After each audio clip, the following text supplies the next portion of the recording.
সীমা তার স্বামী রাজ এবং এক মেয়ে জুঁইয়ের সঙ্গে বসবাস করে। রাজ শহরের এক নামকরা প্রাইভেট অফিসে ম্যানেজার পোস্টে চাকরি করে। তাদের টাকা পয়সার কোনো অভাব ছিল না। রাজ তার বউ এবং মেয়ের সুখ শান্তির জন্য একটা অট্টালিকার সমান বাড়ি তৈরি করেছিল। সেই রাজপ্রাসাদের মতো বাড়িতেই তারা 3 জন বাস করত। জুঁই ভীষণ দুষ্ট প্রকৃতির হওয়ায় সীমা একা হাতে কিছুতেই তাকে সামলাতে পারত না। রাজ সবসময় নিজের কাজে ব্যস্ত থাকায় সে নিজের পরিবারকে ভালোভাবে সময় দিতেও পারত না। আমি আর পারছি না রাজ, এত বড় বাড়ির কাজ কিছুতেই করা যায় না। রান্না করা, বাসন মাজা, ঘরবাড়ি পরিষ্কার করা, তারপর আবার মেয়েটার খেয়াল রাখা, আমার আর ভালো লাগে না এসব। তুমি একা এত কাজ করতে যাও কেন? তোমায় তো কতবার বলেছি যে আমি একটা কাজের বউ রাখছি যে সব কাজ করে দেবে। তোমার তো তাতে হবে না, তাই না? একটা কাজের বউ আমাদের বাড়ির পাহাড় সমান কাজ করতে পারবে না। আর তাছাড়া এখনকার দিনের কাজের বউরা যে নোংরা কাজ করে আমি কাউকেই বিশ্বাস করি না। কাজের বউ কাজ করে চলে যাওয়ার পর আমাকে আবার সব পরিষ্কার করতে হবে। তাছাড়া তুমি তো আমার হাতে হাতে একটু সাহায্য করতে পারো। হ্যাঁ, সারা সপ্তাহ অফিসে কাজ করার পর বাড়িতে এসে তো এখন আমাকে কাজের বউয়ের সমস্ত কাজ করে দিতে হবে, তাই না? সীমা নিজেই একা একা সব কাজ করতে থাকে। একদিন সে রান্নাঘরে রান্না করছে, সেই সময় সে হঠাৎ করে জুঁইয়ের কান্নার আওয়াজ পায়। সীমা দৌড়ে গিয়ে দেখে জুঁই খেলতে গিয়ে সিঁড়ি দিয়ে পড়ে গেছে এবং তার হাত পায়ে ভীষণ ব্যথা লেগেছে। সীমা জুঁইকে ডাক্তারখানায় নিয়ে যায়। রাজ এই ঘটনা শুনে ডাক্তারখানায় পৌঁছে যায়। তারা জুঁইয়ের ট্রিটমেন্ট করে বাড়িতে নিয়ে আসে। অনেক হয়েছে সীমা, তুমি বাড়ির কাজ নিয়ে এতই ব্যস্ত থাকো যে মেয়ের দিকে তাকানোর সময়ও পাও না। এরকম ভাবে চলতে থাকলে তো আমার মেয়ের অনেক বড় ক্ষতি হয়ে যেতে পারে। হ্যাঁ, তুমি ঠিক বলেছো। এবার আমাদের কাজের বউ সত্যিই দরকার, কিন্তু আমাদের বাড়ির যা কাজ, আমাদের 3টে কাজের বউ দরকার, তাহলে আমাদের আর কোনো অসুবিধা হবে না। 3টে কাজের বউ কেন? একজন রান্না করবে, একজন কাপড় কাচবে, বাসন মাজবে, ঘরবাড়ি পরিষ্কার করবে, আর একজন জুঁইয়ের দেখাশোনা করবে, আমাকে সাহায্য করবে। রাজ তার বউয়ের কথায় রাজি হয়ে যায়। তারা কাজের বউয়ের খোঁজ করা শুরু করে দেয়। কিছুদিনের মধ্যেই তারা 3টে কাজের বউয়ের সন্ধান পায়। অপা, চন্দ্রা এবং রত্না কাজের খোঁজে তাদের বাড়িতে এসে পৌঁছায়। দিদিমণি, শুনছিলাম আপনারা নাকি কাজের বউ খুঁজছিলেন। আমি বাড়ির সব কাজ করতে পারি, এমন কাজ করব আপনাকে আর ফিরে সেই কাজ করতেই হবে না। আমি লোকের বাড়িতে রান্নার কাজ করি দিদি। আপনার যা বিশাল বাড়ি দেখছি তাতে তো মনে হচ্ছে এই মেয়েটা একা সব কাজ করতে পারবে না, তাই আমি রান্নার কাজ করে দেব। সীমা তার মনের মতো কাজের বউ পেয়ে ভীষণ খুশি হয়। অন্যদিকে সে রত্নাকে জুঁইয়ের দেখাশোনা করার জন্য রেখে দেয়। এইভাবে 3 কাজের বউ মিলে সীমার বাড়ির সব কাজ করা শুরু করে দেয়। কি হলো অপা, এখনো তোমার বাসন মাজা শেষ হলো না? চন্দ্রা ভাত বসাবে তো, দাদার দেরি হয়ে যাচ্ছে, খেয়ে অফিসে যাবে। হ্যাঁ দিদিমণি, এই তো এক্ষুনি আমি সব বাসন মেজে দিচ্ছি। অপা তাড়াহুড়ো করে বাসন মাজতে শুরু করে। তার বাসন মাজা হয়ে গেলে চন্দ্রা রান্না করা শুরু করে। এই চন্দ্রা, আজকে তুমি ভাত, ভেটকি মাছের পাতুরি, কাতলা মাছের কালিয়া রান্না করো, আর রান্নাতে কম ঝাল মশলা দেবে। তুমি আজকাল অনেক বেশি ঝাল মশলা দিয়ে ফেলছো। আর সবার আগে সিদ্ধ ভাত করে নাও, দাদা খাবে। রান্নার লোক রেখেছে না কোনো দাসী রেখেছে বোঝা যায় না। ফিরিস্তি দিচ্ছে দেখো, মাহিনা দেয় 2 আনা, আর রান্নার লিস্ট দেখে মনে হয় কোনো 5 তারার হোটেলের রাঁধুনি রেখেছে। কি হলো, হাত চালিয়ে রান্না করো, আর রান্নার পর অপাকে বাসন দিয়ে দিও, ও মেজে দেবে। এই বলে সীমা সেখান থেকে চলে যায়। সীমা এবং রত্না জুঁইয়ের সঙ্গে ব্যস্ত হয়ে পড়ে। অপা ও চন্দ্রা নিজেদের মধ্যে পরনিন্দা পরচর্চা করা শুরু করে। তারা কিছুতেই সীমার দেওয়া কাজের চাপ মেনে নিতে পারে না। জুঁই ঘুমিয়ে পড়লে সীমাও নিজের ঘরে চলে যায়। রত্নাও এসে অপা এবং চন্দ্রার সঙ্গে সীমার নামে নিন্দা করা শুরু করে দেয়। মহারানীর মতো অর্ডার করে দেখেছিস, নিজে সারাদিন মেয়েটাকে নিয়ে বসে থাকবে আর আমাদের উপর সব বাড়তি বাড়তি কাজ চাপিয়ে দেবে। হ্যাঁ, সে আর বলতে, খাই 3 জন আর আমাকে দিয়ে রান্না করাবে 10 জনের মতো। প্রত্যেকদিন হোটেলের মতো রান্না, কোন পেটে খাই কি জানি। এই তো আজকেই সীমা দিদিকে বললাম যে জুঁইকে একটু খাইয়ে দিতে, আমার বাড়িতে একটু কাজ আছে, তাড়াতাড়ি ফিরবো। কিছুতেই শুনলো না, আমাকে বাড়ি যেতে দেবে না বলে দিয়েছে। আর বাড়িতে যেতে হলে জুঁইয়ের সব কাজ করে বাড়িতে যেতে হবে, এই অত্যাচার মেনে নেওয়া যায়? এভাবেই 3 কাজের বউ সীমার 5 মাস খাটতে খাটতে পাগল হয়ে ওঠে। সীমা তাদের 2 দণ্ড বসতেও দেয় না। একটা কাজ শেষ হতে না হতেই আরেকটা কাজ তাদের উপর চাপিয়ে দেয়। একদিন সীমা টিভিতে মন দিয়ে সিরিয়াল দেখছে, সেই সময় জুঁইয়ের ঘুম পেয়ে যাওয়ায় সে কাঁদতে শুরু করে। রাজও বাড়িতে বসে অফিসের কাজ করছিল, তাই সে জুঁইয়ের দিকে লক্ষ্য করতে পারে না। এই রত্না, কোথায় মরলে? জুঁই কখন থেকে কাঁদছে, তোমার কানে যাচ্ছে না? এসে ওকে ঘুম পাড়িয়ে দাও। রত্না দৌড়ে সেখানে চলে আসে। দিদি, আমি জুঁইয়ের জন্য ভাত মাখছি, ওকে খাইয়ে তারপর ঘুম পাড়িয়ে দেব। তুমি ওকে কোলে করে একটু ছাদ থেকে ঘুরিয়ে নিয়ে এসো, দেখবে ওর কান্না থেমে যাবে। কি, তোমার সাহস কম নয়? তুমি আমাকে হুকুম করছো? তুমি কাজের বউ নাকি আমি কাজের বউ? আমি সিরিয়াল দেখছি, দেখতে পাচ্ছ না? তুমি ওর কান্না থামাও। রত্না আর কোনো কথা না বলে সে জুঁইকে কোলে তুলে নেয় এবং ঘরের বাইরে চলে যায়। রাজের সীমার এমন বাজে ব্যবহার দেখে খুবই খারাপ লাগে। তুমি সবসময় 3 জনের সাথে এমন বাজে ব্যবহার করো কেন?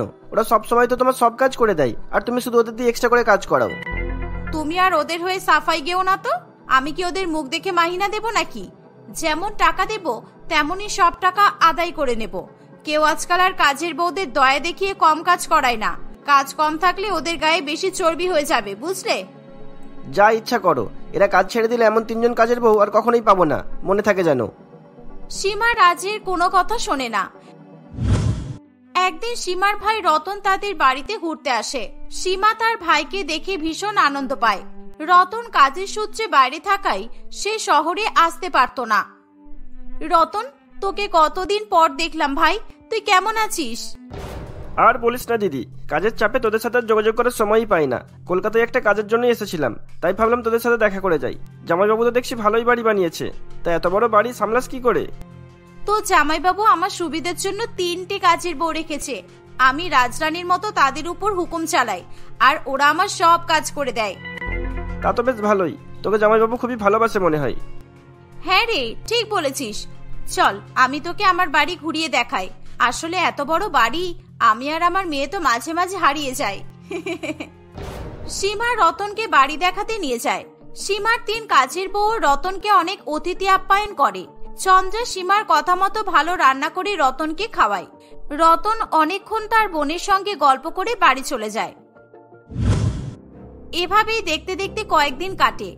একদিন 3 কাজের বউয়ের সমস্ত কাজ করা হয়ে গেলে তারা দুপুরে এক ঘরে গিয়ে শুয়ে পড়ে। সীমা ও জুঁইকে নিয়ে ঘুমিয়ে পড়ে। কিছুক্ষণ পরই সীমার ঘুম ভেঙে যায়, কিন্তু সে জুঁইকে তার পাশে দেখতে পায় না।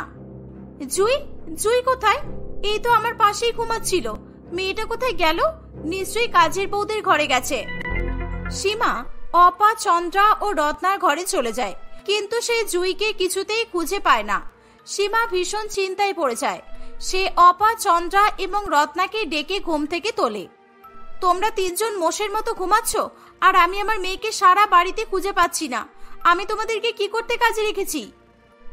আমরা কি করব দিদিমণি, জুঁই তো আপনার কাছে ছিল, আর আমরা সারাদিন গাধার মতো কাজ করি। আমাদের কি একটু ঘুমানোর কোনো অধিকার নেই? সেটাই, তোমার মুখে যখন যা আসে তুমি তাই বলো। আমরা কাজ করি বলে কি আমরা মানুষ নই? এখন এইসব নিয়ে কথা বলার সময় নয়। জুঁইকে খুঁজে বের করতে হবে। বাচ্চা মেয়েটা কোথায় গেল কি জানি, আমার যে খুবই চিন্তা হচ্ছে। সীমা রাজকে ফোন করে সমস্ত ঘটনা জানায়। রাজ অফিসের কাজ ছেড়ে বাড়ি চলে আসে। সকলে ভীষণ দুশ্চিন্তায় ভুগতে শুরু করে। বাড়িতে 4 জন থাকার সত্ত্বেও আমার মেয়েটা উধাও হয়ে গেল কি করে? তোমার মতো দায়িত্ব জ্ঞানহীন মা আমি তো আগে কখনোই দেখিনি। তোমরা যাতে জুঁইকে সময় দিতে পারো তাই জন্যই তো 3টে কাজের বউ রাখলাম, আর তারপরেও এক জিনিস, আমার মেয়ে হারিয়ে গেল। রাজ পুলিশে কমপ্লেন করে দেয়। পুলিশ অনেক চেষ্টা করেও জুঁইকে খুঁজে পায় না। হঠাৎ করে রাজের ফোনে একটি ফোন আসে। ভালো করে শোন, জুঁই আমার কাছে আছে। জুঁইকে যদি আসতে দেখতে চাস তাহলে আমি তোকে একটা লোকেশনে মেসেজ করে দিয়েছি। সেই লোকেশনে তোর বইয়ের দামি দামি গহনা 2 লক্ষ টাকা নিয়ে চলে আয়। তুমি কে বলছো? প্লিজ আমার মেয়ের কোনো ক্ষতি করো না। প্লিজ তুমি যা বলবে আমি তাই করব। বলো কোথায় যেতে হবে? আমি যা চেয়েছি তাই যদি 1 ঘন্টার মধ্যে না পাই তাহলে জুঁইকে আমি শেষ করে দেব। তোর যা বড় বাড়ি আর তুই যা বড় লোক, আমার মনে হয় না তোর কাছে 2 লক্ষ টাকার সোনা গহনা কোনো ব্যাপার। আর ভুল করে পুলিশকে জানাবি না, তা না হলে কিন্তু মনে থাকে যেন। এই বলে অচেনা লোকটা ফোন কেটে দেয়। রাজ, সীমা এবং 3 কাজের বউ এইসব কথা শুনে ভীষণ কান্নাকাটি শুরু করে। তারা কিছুই বুঝতে পারে না যে তারা কি করবে। রাজ সীমার সমস্ত গহনা এবং অনেক টাকা পয়সা নিয়ে যাওয়ার জন্য তৈরি হয়ে যায়। রাজ এবং সীমা লোকটির বলে দেওয়া জায়গায় টাকা নিয়ে পৌঁছে যায়। একটা লোক মুখ ঢাকা দিয়ে রাজের হাত থেকে টাকা ছিনিয়ে নেয়। সেই মুহূর্তেই পুলিশ লোকটির হাতে গুলি চালায়। এর ফলে লোকটার মুখ থেকে ঢাকা খুলে যায়। এ কি রতন, তুই এই কাজ করেছিস? ছি, তোর লজ্জা করলো না? আমার মেয়েকে তুই কিডন্যাপ করেছিস? তোর এত লোভ আমি ভাবতেই পারছি না। হ্যাঁ, আমি তোর মেয়েকে কিডন্যাপ করেছি। আমি তোর অত টাকা দেখে নিজের লোভ সামলাতে পারিনি, তাই গলা চেঞ্জ করে ওই ভয়ানক প্ল্যানটা বানিয়েছিলাম। পুলিশ রতনকে ধরে নিয়ে চলে যায়। রাজু, সীমা জুইকে নিয়ে বাড়ি চলে আসে। কিছুক্ষণ পর পুলিশ আবার তাদের বাড়িতে আসে। কি হয়েছে অফিসার? আবার কি হলো? সীমা দেবী, আপনার ভাই এই কাজে একা যুক্ত নেই। আপনার বাড়ির 3 কাজের বউ এই কাজের সাথে যুক্ত আছে। ওরা ভদ্রলোকের মুখোশ পরে আপনাদের বাড়িতে এতদিন ধরে কাজ করে গেছে। আপনার ভাই নিজের মুখেই স্বীকার করেছে যে সেই এই 3 জনকে এই বাড়িতে কাজের জন্য পাঠিয়েছিল। এই কথা শুনে অপা, চন্দ্রা ও রত্না ভীষণ ভয় পেয়ে যায়। পুলিশ তাদেরকে ধরে নিয়ে যেতে চাইলে তারা সবই সত্যি কথা বলতে শুরু করে। হ্যাঁ, আমাদেরকে রতন আপনাদের বাড়িতে কাজ করতে পাঠিয়েছে। রতনের আগে থেকেই সীমা ও রাজের সম্পত্তির উপর চোখ থাকায় সে গরিব 3 বোন অপা, চন্দ্রা ও রত্নাকে টাকা লোভ দেখায় এবং তাদেরকে সুযোগ বুঝে সীমার বাড়িতে কাজের বউ সাজিয়ে পাঠিয়ে দেয়। তারা ভালো মানুষের নাটক করে সকলের বিশ্বাস অর্জন করে এবং লুকিয়ে লুকিয়ে সমস্ত খবর রতনকে দিতে থাকে। একদিন সুযোগ বুঝে তারা জুইকে ঘুমন্ত অবস্থায় রতনের হাতে তুলে দেয়। এই ঘটনা শুনে রাজ এবং সীমা অবাক হয়ে যায়। স্যার, আপনি এক্ষুনি এই 3 জনকে ধরে নিয়ে যান, আর জীবনে যেন এরা কখনো ছাড়া না পায়। অপা, চন্দ্রা ও সীমা অনেক ক্ষমা চাইলেও তাদেরকে কেউ ক্ষমা করে না। পুলিশ 3 জনকে ধরে নিয়ে যায়।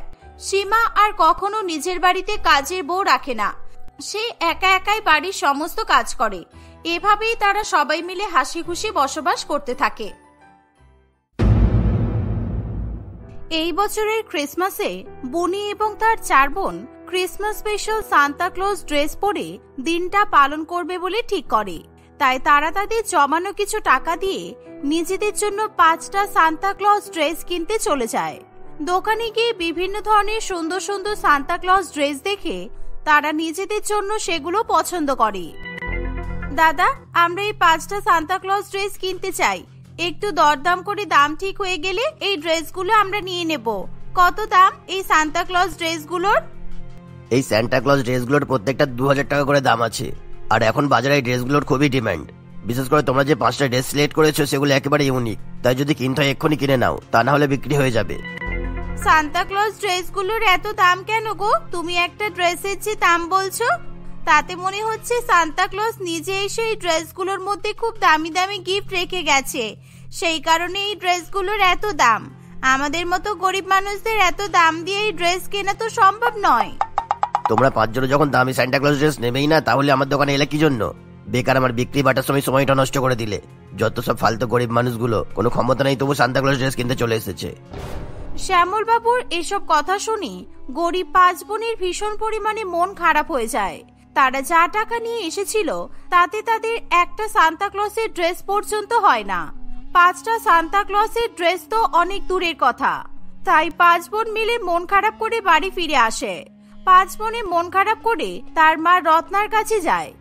রত্না নিজের বাড়িতে একটি ছোট্ট সেলাই মেশিন চালিয়ে দর্জির কাজ করে কোনো মতে কিছু টাকা রোজগার করে সংসার চালায়।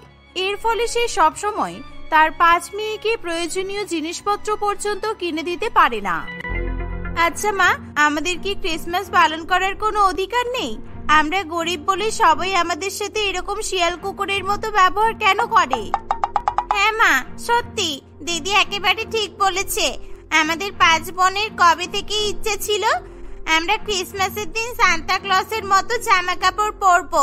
আর সেই কারণে যখন দোকানে ওরকম আমরা জামা কাপড় কিনতে গেছি, তখন আমাদের কাছে অত টাকা ছিল না বলে দোকানদার আমাদেরকে দূর দূর করে তাড়িয়ে দিয়েছে। তোরা 5 জন কত টাকা নিয়ে সান্তা ক্লজের ড্রেস কিনতে গিয়েছিলি শুনি? কেন মা, আমরা 5 বোন প্রত্যেকে 500 টাকা করে নিয়ে গিয়েছিলাম তো, কিন্তু সেই টাকায় একটা পর্যন্ত সান্তা ক্লসের ড্রেস হয়নি। তার উপর বেকার বেকার অনেকগুলো কথা শুনে চলে আসলাম। এখন আর 500 টাকা যুগ নেই রে বুনি। এই দেখ, শহরের সব বড় বড় দোকান থেকে আমার কাছে লাল ছিট কাপড় কিনে দিয়ে গেছে আর বলেছে ক্রিসমাসের আগে সান্তা ক্লসের ড্রেস বানিয়ে দিতে। আমি তাদের এত ড্রেস বানিয়ে দিয়েও বেশি টাকা লাভ করতে পারবো না, আর বড় বড় ব্যবসায়ী আমার বানানো ড্রেসের উপর হাজার হাজার টাকা ইনকাম করে নেবে। মা, তুমি সান্তা ক্লসের ড্রেস বানাচ্ছো? আগের বছর ক্রিসমাসে তুমি সান্তা ক্লসের ড্রেস বানাওনি, কিন্তু এবছর তুমি যে সান্তা ক্লসের ড্রেস বানাচ্ছো সেটা আমাদের বললে আমরা তো তোমার কাছ থেকেই ড্রেস নিয়ে নিতাম। হ্যাঁ হ্যাঁ মা, তাই ভাবি যে তুমি এত লাল কাপড় নিয়ে সবসময় কি সেলাই করো। তুমি সান্তা ক্লসের ড্রেস টুপি সবকিছু বানাচ্ছো? মা প্লিজ, আমাদের 5 বোনকে 5টা সান্তা ক্লসের ড্রেস দাও। আমরা এই ড্রেসগুলো পরে 5 তারিখে অনেক অনেক আনন্দ করব, খুব মজা হবে। তোদের মাথা খারাপ হয়ে গেছে? আমার কাছে যতগুলো ড্রেসের অর্ডার আছে সেখান থেকে যদি আমি 5টা সান্তা ক্লসের ড্রেস তোদেরকে দিই, তাহলে আমাকে যে অর্ডার দিচ্ছে সে তো বুঝে যাবে। তখন তাদের কাছে আমার মান সম্মান খারাপ হবে, আর আমি একটা টাকাও পাবো না। তোদের 5 জনকে এই বছর আর সান্তা ক্লসের ড্রেস পরতে হবে না। পরের বছর যখন নিজেরা চাকরি পেয়ে ইনকাম করবি তখনই পরবি। এই বলে রত্না দেবী আবার লাল কাপড় সেলাই করে সান্তা ক্লসের ড্রেস তৈরি করতে শুরু করে। এভাবে নিজের মা সান্তা ক্লসের ড্রেস তৈরি করছে সে কথা জেনেও তারা 5 বোন নিজেদের জন্য সেই লাল ড্রেস এবং লাল টুপির ব্যবস্থা করতে পারে না। কিছুদিনের মধ্যে রত্না দেবী বেশ অনেকগুলো সান্তা ক্লসের ড্রেস বানিয়ে ফেলে। একদিন শ্যামল বাবু সেই সমস্ত ড্রেস নিতে রত্না দেবীর বাড়িতে আসে। কি হলো রত্না, তোমাকে যে কটা সান্টা ক্লজ ড্রেস বানাতে বলে গিয়েছিলাম তুমি কি সবকটা বানিয়েছো? আমি কিন্তু আজকে সব ড্রেসগুলো নিয়ে যাব, আমাকে দোকানে সাজাতে হবে, কারণ 25শে ডিসেম্বর আসতে আর মাত্র 2 দিন বাকি। হ্যাঁ দাদা, আমি সব ড্রেস তৈরি করে ফেলেছি। আপনি ভালো করে সান্তা ক্লসের ড্রেসগুলো গুনে নিন, তারপরে নিয়ে যাবেন। এই সময় বুনি সেখানে চলে আসে। শ্যামল বাবুকে দেখে বুনি খুব ভালো মতো তাকে চিনতে পারে। শ্যামল বাবুকে দেখেই বুনি প্রচন্ড পরিমাণে রেগে যায়। মা, বাইরে যে লোকটা বড় শপিং মলে সান্তা ক্লসের ড্রেস বিক্রি করে, আমাদের 5 বোনকে এই লোকটাই তো অপমান করে তাড়িয়ে দিয়েছিল। কিন্তু ও এখানে কি করছে মা? তুমি বদমাইশ লোকটার সঙ্গে একদম কথা বলো না। চুপ কর বনি, তোদের 5 বোনের জ্বালাই দেখছি আমি আর দর্জির কাজটাও ভালো করে করতে পারবো না। উনি আমার ক্লায়েন্ট। তোদেরকে যে বড় ব্যবসায়ীর কথা বলেছিলাম ইনি হলেন সেই শ্যামল বাবু। ও, ওই বাসটা ভিকিরি তোমারই মেয়ে রত্না? কি রে, খুব তো তোরা আমার দোকানে 500 টাকা নিয়ে সান্টা ক্লজের ড্রেস কিনতে গিয়েছিলিস, পেয়েছিস কত 500 টাকা দিয়ে ড্রেস? যাই হোক বাবা, আমি আমার অর্ডার দেওয়া সান্টা ক্লজ ড্রেসগুলো ভালো করে গুনে নিই, কারণ তোদের 5 গরিব বোনকে আমার কোনো বিশ্বাস নেই। তোরা যদি এখান থেকে 5টা সান্টা ক্লজ ড্রেস চুরি করে নিস তখন কি হবে? আমার 5 মেয়ে আপনার কাছে কম টাকায় লাল জামা লাল টুপি ড্রেস কিনতে যেতে পারে, কিন্তু ওরা আপনার সান্তা ক্লজের ড্রেস একটাও চুরি করবে না। আপনি নিশ্চিন্তে নিয়ে যেতে পারেন। শ্যামল বাবু ভালো করে সান্তা ক্লসের ড্রেসগুলো গুনে নেয়। সবকিছু ঠিকঠাক থাকলে সেই সান্তা ক্লসের ড্রেস পিছু 200 টাকা করে রত্না দেবীর হাতে ধরিয়ে দেয়। প্রথমে রত্না দেবী কিছুতেই এত কম টাকা নিতে চায় না, কিন্তু ওই যে শ্যামল বাবু বড় ব্যবসায়ী, আর বড় ব্যবসায়ীরা চাইলে তারা দিনমজুরকে দিয়ে যে কোনো দামে নিজেদের প্রয়োজনীয় কাজ করিয়ে নিতে পারে। শ্যামল বাবুও ঠিক তাই করেছে। দেখুন, আপনি সান্তা ক্লজের ড্রেস তৈরি করার জন্য লাল ছিট কাপড় দিয়ে গেছেন ঠিকই, কিন্তু আমাকে অনেক জিনিসপত্র কিনতে হয়েছে, আর আপনি যে দাম আমাকে দিলেন সেই টাকায় আমার জিনিসপত্রের কেনা দাম পর্যন্ত উঠবে না। শোন, এখন 200 টাকা রাখ, পরের বছর যখন আমার সান্টা ক্লজ ড্রেস বানাবি তখন আরো 200 টাকা বাড়িয়ে দেবো, কেমন? এই বলে শ্যামল বাবু সেখান থেকে চলে যেতে যাবে সেই সময় 5 বোন মিলে তাকে ঘিরে ধরে। ও, আমার মায়ের কাছ থেকে সান্তা ক্লজের ড্রেস 200 টাকা দিয়ে কেনা যায়, আর সেই ড্রেস 500 টাকায় আমাদের কাছে বিক্রি করা যায় না? তখন সান্তা ক্লজের ড্রেসের দাম 2000 টাকা ছাড়িয়ে যায় বলুন। এই দিদি, তুই তো দেখছি কিছুই বুঝিস না। আমাদের মা সামান্য দর্জি গরমের মধ্যে বসে এই সান্তা ক্লজের ড্রেসগুলো সেলাই করে, সেই কারণে এগুলোর দাম 200 টাকা। আর এই একই ড্রেস যখন এসি লাগানো শপিং মলের মধ্যে বিক্রি হবে তখন সেই সান্তা ক্লজের ড্রেসের দাম হয়ে যাবে 2000 টাকা। কি হলো কাকু, চুপ করে আছেন কেন? আপনি উত্তর দিন। শ্যামল বাবু 5 বোনের এরকম ব্যবহারে ভীষণ পরিমাণে রেগে যায়। সেই মুহূর্তে সে তার সমস্ত অর্ডার ক্যান্সেল করে দিতে চায়, কিন্তু রত্নাদেবী কান্নাকাটি করে শ্যামল বাবুর পায়ে পড়ে এবং তার 5 মেয়েকে শ্যামল বাবুর কাছে ক্ষমা চাইতে বলে। তোমার মেয়েদের এত বাজে ব্যবহার জানলে তোমার কাছে কোনোদিনও সান্টা ক্লজের ড্রেস বানানোর কাজ পর্যন্ত দিতাম না। তোমাকে দিয়ে আমি আর কোনো কাজ করাবো না। আমার কাছে তোমার মতো অনেক দর্জি আছে যারা তোমার থেকেও ভালো সান্টা ক্লজের ড্রেস বানিয়ে দেবে। সুতরাং টাকার জন্য তোমার আমাকে দরকার, আমার তোমাকে দরকার নেই, বুঝেছো? তাই তোমার মেয়েদের ভালো ব্যবহার কিভাবে করতে হয় আগে শেখাও। দয়া করে আপনি এরকম ধরনের কথা বলবেন না দাদা, কারণ আপনি যদি সমস্ত অর্ডার ক্যান্সেল করে দেন তাহলে আমরা না খেতে পেয়ে মরে যাব। আমার মেয়েরা আর কখনো আপনার সঙ্গে খারাপ ব্যবহার করবে না। আপনি দয়া করে এই জামাগুলো নিয়ে যান। শ্যামল বাবু মাত্র 200 টাকা পিছু সমস্ত সান্তা ক্লজের ড্রেস নিয়ে চলে যায় আর সেগুলো শপিং মলে নিয়ে গিয়ে প্রায় 5 গুণ দাম বাড়িয়ে সেগুলো বিক্রি করা শুরু করে। বেশিরভাগ মানুষ এসব জামা কাপড় 2000 টাকা দিয়ে কিনে নেয়। গরিব রত্নাকে ভালোই বোকা বানিয়ে 200 টাকা দিয়ে জামাগুলো আদায় করে নিয়েছি। এই বছরে সান্টা ক্লজের ড্রেস বিক্রি করে আমার ভালোই লাভ হলো। শ্যামল বাবু এরকম ভাবে রত্নাদেবীকে ঠকিয়ে নিজে হাজার হাজার টাকা লাভ করতে থাকে। কিন্তু রত্নার 5 মেয়ে তার মায়ের ব্যবসার এমন ক্ষতি কিছুতেই মেনে নিতে পারে না। ফলে তারা অন্যান্য দর্জিদের কাছে যায় এবং সেখানে গিয়ে সান্তা ক্লজের ড্রেস বানানোর দাম জিজ্ঞাসা করে। প্রত্যেকেই জানায় যে তারা অন্তত 2000 টাকার থেকে 1 টাকাও কমে কোনো সান্তা ক্লজের ড্রেস বানায় না। এমন কথা শুনে 5 বোন ভীষণ পরিমাণে অবাক হয়। তারা এমন ঘটনা তাদের মাকে এসেও জানায়। তোরা কি বলতে চাইছিস? 5 জন মিলে একেবারে আমার দর্জির ব্যবসা তুলে দেওয়ার জন্য উঠে পড়ে লেগেছিস? তোদের কি মনে হয় আমি যদি এখন শ্যামল বাবুকে সান্তা ক্লজের ড্রেস বানিয়ে না দিই তাহলে উনি আমাকে ছেড়ে দেবেন? তোদের বারবার বলেছি উনি অনেক বড় ব্যবসায়ী, তাই দয়া করে তোরা এসব কিছু করিস না। আমরা তোমাকে কি বলতে চাইছি তুমি তো সেই কথাটা বুঝতেই চাইছো না। আমরা বলছি যে তুমি সান্তা ক্লজের ড্রেস তৈরি করো, কিন্তু সেই ড্রেসগুলোকে কোনো মলে বা কোনো ব্যবসায়ীকে বিক্রি না করে নিজে বাড়ি থেকে সঠিক দামে বিক্রি করো, তাহলে দেখবে তুমি অনেক টাকা লাভ করতে পারবে। তোরা এই কথাটা যত সহজভাবে বলে দিলি কাজটা ততটাও সহজ নয়। আমি সামান্য দর্জি মাত্র, আর আমার পক্ষে কেবলমাত্র সান্তা ক্লজের জামা বানানো সম্ভব, কিন্তু সেগুলো বিক্রি করা সম্ভব নয়। আমি কোনোভাবেই বিক্রির কাজ করতে পারবো না। তুমি সান্তা ক্লজের জামা বিক্রি করা নিয়ে এত চিন্তা করছো কেন? তুমি শুধু সান্তা ক্লজের জামাগুলো বানাও, সেই জামাগুলো বিক্রি করার দায়িত্ব আমাদের 5 বোনের। আর তুমি বেশি শ্যামল বাবুর কথা চিন্তা করো না। প্রথমে তুমি আমাদের 5 বোনকে 5টা ভালো করে সান্তা ক্লজের জামা বানিয়ে দাও, তারপর তুমি নিজেই দেখতে পাবে আমরা কিভাবে সেগুলো বিক্রি করি। প্রথমে রত্নাদেবী কিছুতেই তার মেয়েদের কথায় রাজি হয় না, কিন্তু 5 বোন মিলে তাকে অনেক জোর করলে শেষ পর্যন্ত সে সান্তা ক্লজের জামা কাপড় বিক্রি করার জন্য রাজি হয়। প্রথমে সে নিজের মেয়েকে 5টা সুন্দর করে সান্তা ক্লজের লাল জামা প্যান্ট এবং লাল টুপি বানিয়ে দেয়। তার সাথে সে বানায় সান্তা ক্লজের গিফট রাখার লাল ঝুড়ি। 5 বোন মিলে তাড়াতাড়ি করে সান্তা ক্লজের ড্রেস পরে নেয় এবং ওই সান্তা ক্লজের ঝুলিতে বাকি জামা কাপড়গুলো ভরে ফেলে। এভাবে তারা সান্তা ক্লজের লাল ঝুলি নিয়ে এবং সান্তা ক্লজের ড্রেস পরে রাস্তায় সান্তা ক্লজের ড্রেসের ব্যবসা করতে বেরিয়ে পড়ে। মাত্র 1000 টাকায় কিনে নিন সান্তা ক্লজের ড্রেস, আর একটা সান্তা ক্লজের ড্রেস কিনলে আর একটা সান্তা ক্লজ একেবারে গিফট হিসেবে পাবেন, একেবারে ফ্রি। বড়দিন আসতে হাতে মাত্র 2 দিন বাকি, তাই বড়দিনের আগে এত সুন্দর অফার দয়া করে কেউ মিস করবেন না, কারণ এই অফার আর বেশি দিন থাকবে না। তাড়াতাড়ি সান্তা ক্লজের ড্রেস কিনে নিন আর গিফট হিসেবে পেয়ে যান আর একটা সান্তা ক্লজের ড্রেস।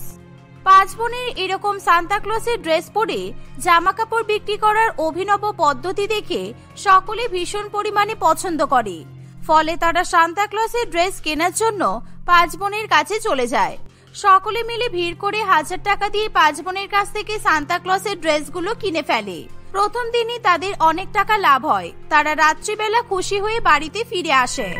মা, তোমাকে আমি বলেছিলাম না আমরা ঠিক তোমার তৈরি করা সান্তা ক্লজের ড্রেসগুলো বিক্রি করে দেব। এই দেখো, আজকে আমাদের অনেক অনেক টাকা রোজগার হয়েছে, আর এই টাকাগুলো সম্পূর্ণ তোমার। আর আজকে লোকে সান্তা ক্লজের জামা কাপড় কেনার ধুম দেখলাম, তাতে তুমি যদি শ্যামল বাবুকে সান্তা ক্লজের ড্রেস সাপ্লাই করা ছেড়ে দাও তাহলে তোমার কোনো ক্ষতি হবে না। আমি সত্যি তোদেরকে ভুল বুঝেছি রে। আমি কাল থেকে আর শ্যামল বাবুর জন্য সান্তা ক্লজের ড্রেস বানাবো না, আমি নিজেই এবার ব্যবসা করব। এভাবে প্রত্যেকদিন 5 বোন তাদের মায়ের তৈরি করা সান্তা ক্লজের ড্রেস পরে সেই একই ড্রেস বিক্রি করতে শুরু করে। ধীরে ধীরে শহরবাসী বড় বড় শপিং মল থেকে সান্তা ক্লজের ড্রেস কেনা বন্ধ করে দেয়। তারা 5 বোনের কাছ থেকেই সকল প্রকার ড্রেস কেনে। এর ফলে শ্যামল বাবুর ব্যবসা একেবারে লাটে ওঠে। সে যখন জানতে পারে যে রত্নার 5 মেয়ে এরকম ভাবে তার ব্যবসার ক্ষতি করেছে, তখন সে তাদের ব্যবসা বন্ধ করে দেওয়ার জন্য নানান রকম ফন্দি কষতে শুরু করে। কিন্তু সে এমন কিছু করতে পারে না যাতে 5 বোনে সান্তা ক্লসের ড্রেস বিক্রি করা বন্ধ হয়ে যায়। এভাবে রত্না দেবী প্রত্যেকদিন সুন্দর সুন্দর সান্তা ক্লসের ড্রেস তৈরি করে, আর তার মেয়েরা সেগুলো পরে এক অভিনব ব্যবসার মাধ্যমে অনেক অনেক টাকা রোজগার করে নিজেদের অবস্থার পরিবর্তন ঘটায়।